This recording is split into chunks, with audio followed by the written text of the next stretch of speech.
बहुजनांचे वैरी आणि दुश्मन असा तुमचा उल्लेख केलेला आहे संजय राऊतांनी, आणि तुम्ही हा वाद चिघळवत आहात राजकीय फायद्यासाठी. मी आपल्याला एक प्रश्न विचारू. ज्यावेळेस या आपल्या चर्चेमध्ये मला विनंती केली येण्याच्या बाबतीमध्ये, मी सहज विचारलं की शिवसेनेकडून कोण येणार आहे. तर त्यावेळेस त्यांनी सांगितलं की शिवसेनेच्या आम्ही सर्व नेत्यांना प्रयत्न करतोय पण कोण येत नाही. बरोबर. तर मी म्हणलं जर येणार नसेल तर त्यांची खुर्ची आपण रिकामी ठेवा. कारण जर एखादा पक्ष आपली भूमिका मांडण्यासाठी अशा चर्चेत येत नसेल तर आम्ही फक्त आमची चर्चा करायची आणि आम्हीच उत्तरं घ्यायचे. मुद्दा असा बरोबर नाही. नाही मुद्दा असा आहे म्हणूनच मी आता तुमच्या मुद्द्यावर येतो. आता तुमच्या मुद्द्यावर येतो. मुळामध्ये जर आता राऊतांनी व्यंगचित्राच्या बाबतीमध्ये जी प्रतिक्रिया दिली त्या प्रतिक्रिया जर याच्या उलट झालं असतं तर शिवसेने काय केलं असतं.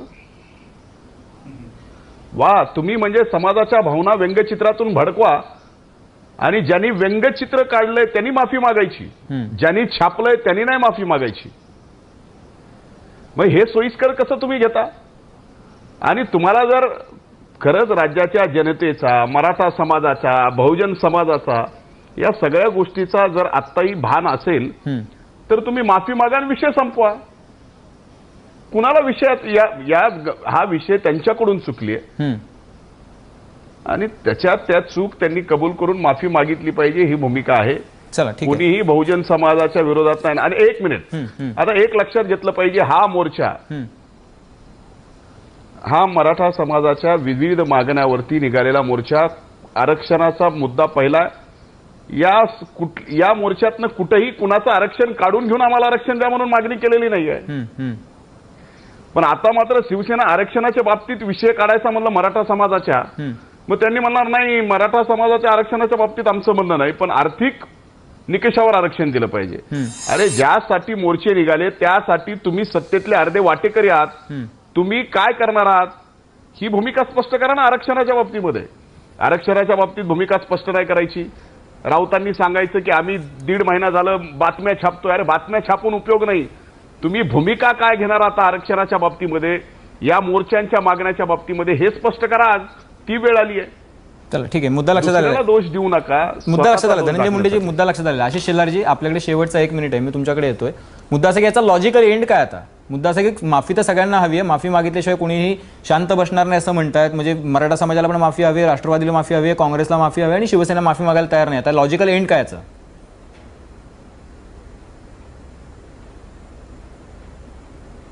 मला असं वाटतं की माफी मागून माफी दिल्याने या प्रश्न संपला असता. माफी मागणाऱ्यांची अपेक्षा एवढीच आहे की तुम्ही कुचेष्टा केली त्याबद्दल तुम्ही दिलगिरी आणि माफी व्यक्त केली पाहिजेत. चूक झाली हे संजय राऊत कबूल करतात पण त्याच्या पुढचं पाऊल माफी टाकण्याचं करू इच्छित नाहीत. मला असं वाटतं याच्यावर राजकारण करायचं नसलं तरी जी भावना आता मराठा क्रांती मोर्चाच्या कार्यकर्त्यांनी मांडली ती समाजातील सर्व दूर गेलेली आहे की संजय राऊत आणि सामना हा मराठा समाजाबरोबर नाही. मला असं वाटतं की कायद्याच्या चौकटीत राहून सगळ्यांनी आपापलं प्रकरण मांडलं पाहिजे. संजय राऊतांना जसा पद्धतीचा आपलं म्हणणं मांडण्याचा अधिकार आहे त्याच पद्धतीने मराठा मोर्चाच्या कार्यकर्त्यांना तो मांडण्याचा अधिकार आहे. आणि सर्व पक्षांनी मिळून इन्क्लुडिंग शिवसेना मी असं अपील करेन की आपण सगळ्यांनी मिळून मराठा मोर्चाच्या प्रामाणिक केलेल्या योग्य मागण्याच्या समर्थनार्थ उभं राहून त्या मंजूर कशा होतील यासाठीचे प्रयत्न मुख्यमंत्री जे करत आहेत त्यामागे सडळपणे आणि सबळपणे उभं राहावं. ठीक आहे. अजून एक छोटासा प्रश्न 30 सेकंदासाठीचा. जर तुम्ही म्हणता की संजय राऊत आणि सामना आता लोकांसोबत नाहीये, मराठा समाजासोबत नाहीये, मात्र दुसरीकडे तुम्ही असं मान्य नाही करतात की उद्धव ठाकरे मात्र समाजासोबत आहेत, ते मात्र चर्चेला तयार आहेत, ह्या दोन्हीतला फरक थोडासा समजून सांगाल का.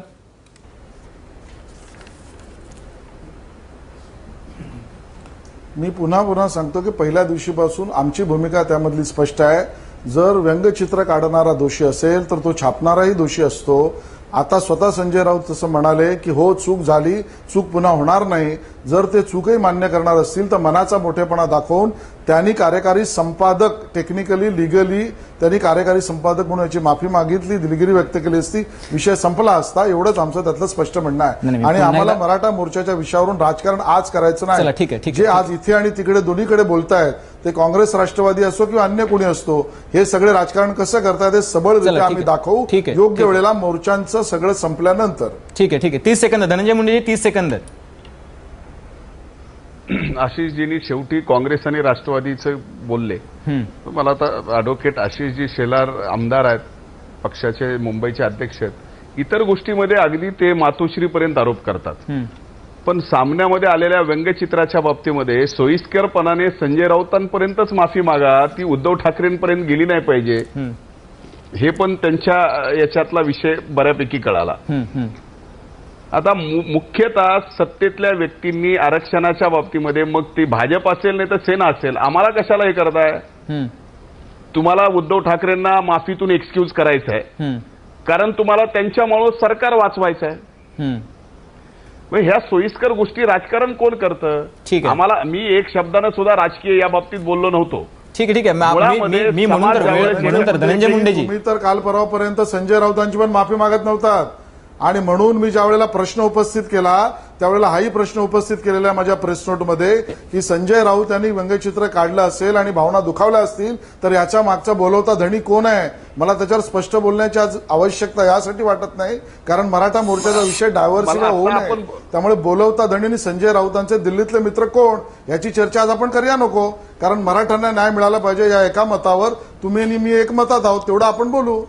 आशिष शेलारचे नाव घ्या ना, मग कोण आहे बोलवता धनी? मराठा समाजाला कळू द्या ना. एक सेकंद. सबळ पुरावे मराठा मोर्चा पूर्ण झाल्यानंतर, त्यांच्या योग्य मागण्या मान्य झाल्यानंतर नक्की आपल्या चॅनेलवर आम्ही सांगू. पण तुमचा रोग कुणाकडे किमान ते तरी कळू द्या. ते राष्ट्रवादीतले आहेत का?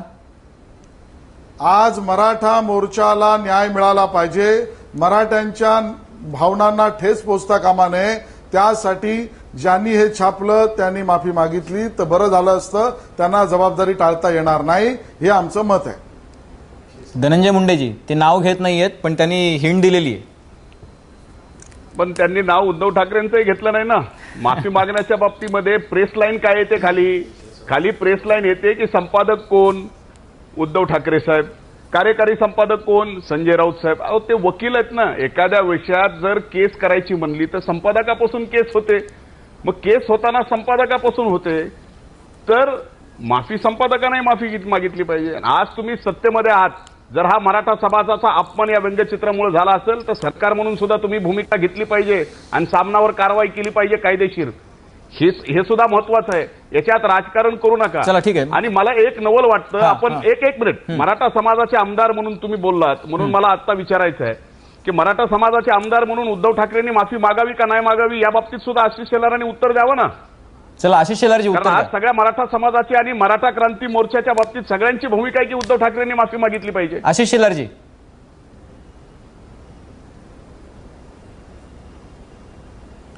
ज्यांनी हे छापलं त्यांची जबाबदारी त्यांना टाळता येणार नाही, त्यांनी माफी मागावी, स्पष्ट भूमिका आहे. पण तुम्ही उद्धव ठाकरेंचं नाव का घेत नाहीत? उद्धव ठाकरे संपादक आहेत सामन्याचे.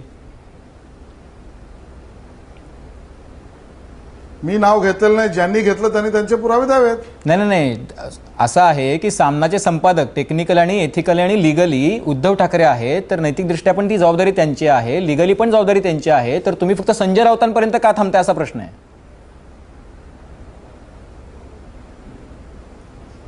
अरे माझ्या पक्षाने काय भूमिका घ्यावी, मी भूमिका क्या घ्यावी, याच्याबद्दलचं मार्गदर्शन मला विरोधी पक्षनेत्यांकडनं घ्यावं लागेल अशी माझी अपेक्षा नाही आहे. चला ठीक आहे. मुद्दा असा आहे आपण सत्तेत आहात म्हणून विरोधी पक्षनेता विचारतोय, आपण सत्तेत असतात तर विचारलं सुद्धा नसतं.